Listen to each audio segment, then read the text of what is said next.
m'appelle Anne-Laure, j'ai 23 ans et j'ai décidé aujourd'hui de vous parler de mon aventure au pair en Australie. Allez, c'est parti!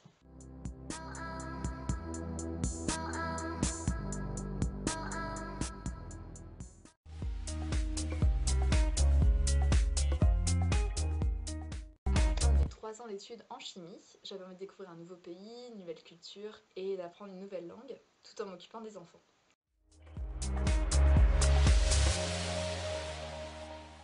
J'ai décidé de partir faire fille au pair grâce à une association.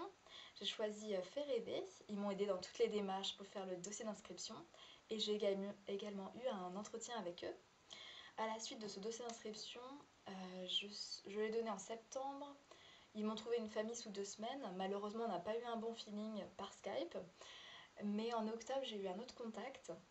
Et tout est allé très vite en fait. J'ai eu un Skype avec la famille, tout s'est super bien passé. On a vraiment bien accroché ensemble, ils étaient super sympas.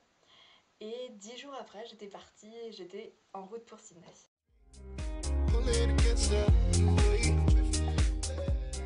Je suis donc arrivée à Sydney en fin octobre 2013. J'ai rencontré la maman et le petit garçon qui sont venus me chercher à l'aéroport à 7 h du matin.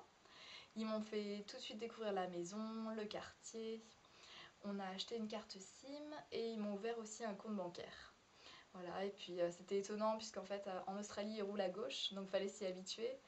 Et dès qu'on sort de l'avion, c'est vrai qu'on parle en anglais, donc ça c'est aussi très dépaysant. Faut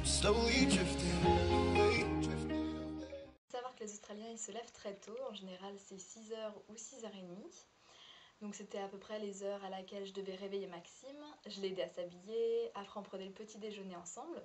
C'était le meilleur moment de la journée, il me parlait de ses rêves, de ses cauchemars. On aimait bien discuter ensemble.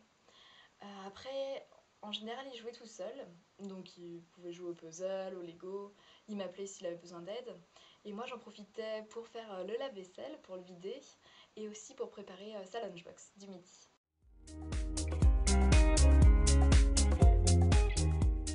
J'emmenais Maxime à l'école, donc l'école était à 5 minutes à pied, ça c'était vraiment très facile. Et ensuite j'étais libre de 8 h 30 jusqu'à midi, donc j'en profitais pour voir mes amis, pour découvrir encore Sydney ou pour aller à la plage. Tous les jours j'allais chercher Maxime à l'école, on se retrouvait avec les autres mamans et les autres nannies au parc, donc on partageait un repas tous ensemble. Ça nous permettait de nous retrouver et d'échanger aussi en anglais. À la suite de cela, avec Maxime, on prenait en général le bus ou le ferry et on allait découvrir Sydney. On pouvait aller à l'aquarium, au zoo ou à la plage. On rentrait environ à 17 h et on en profitait pour faire le bain et il se mettait en pyjama.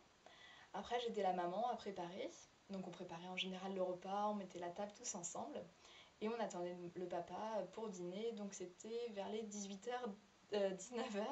C'était très tôt en Australie.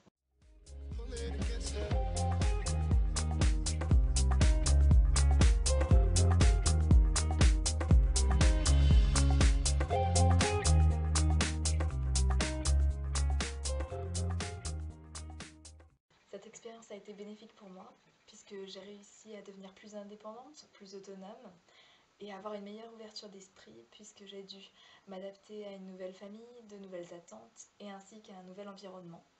Et j'ai également beaucoup amélioré mon anglais.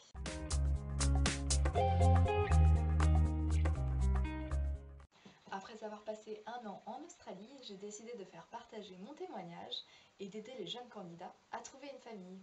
C'est pour cette raison que je travaille désormais chez Fait Rêver et j'espère vous voir très vite. À bientôt!